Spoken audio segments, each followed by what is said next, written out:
বাগানের এবারে ৯৭তম বর্ষে পড়েছে তাদের পুজো। এবারে তাদের ভাবনা মাসান। রাজবংশী সম্প্রদায়, যে সম্প্রদায় সবসময় তাদের ঐতিহ্য, সংস্কৃতি বা চিন্তাভাবনা থেকে সবসময় পিছিয়ে, সেই জায়গা থেকে মাসান শিল্পতে তাদের যে অবদান, সেই অবদানকে ফুটিয়ে তোলায় এবারের উদ্যোক্তাদের মূলত কাজ। এবং শুধু তাই নয়, তাদের জীবনযাপন, তাদের বৈচিত্র্য, তাদের মেলবন্ধন এবং তারা দেবদেবী হিসেবেও মাসানকে বেছে নেয়।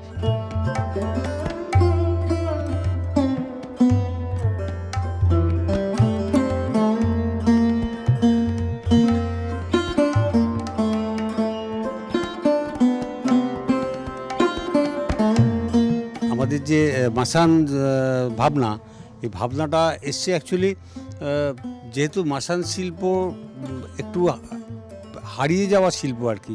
এত ভালো একটা শিল্প এবং দেবদেবীদের পুজো রিচুয়াল উপজাতিদের মধ্যে এটা ছিল, সেটা এত পরিমাণ কমে গেছে, যার ফলে শিল্পীরা, যেসব শিল্পী আমাদের এখানে এসেছিলেন, ওনারা বলছেন যে একটা সময় যেটা ১০০ টাকা দিয়ে যে মূর্তিটা ওরা বিক্রি করতেন, আজ তারা ৩০ টাকায় ওটা বিক্রি করেন, তাও খদ্দের পান না।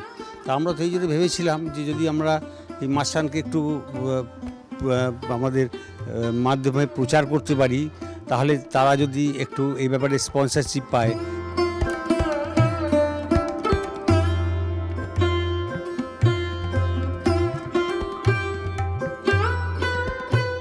সেই ভাবনা থেকে সেই সমস্ত আদিবাসীদের উপস্থিতিতে তাদের পটচিত্র এবং তাদের শিল্পকলা ফুটিয়ে তোলা এবারের তাদের অভিনব ভাবনা। ক্যামেরায় শান্তনু মান্নার সাথে আমি দেবরাজ, বাংলা জাগো।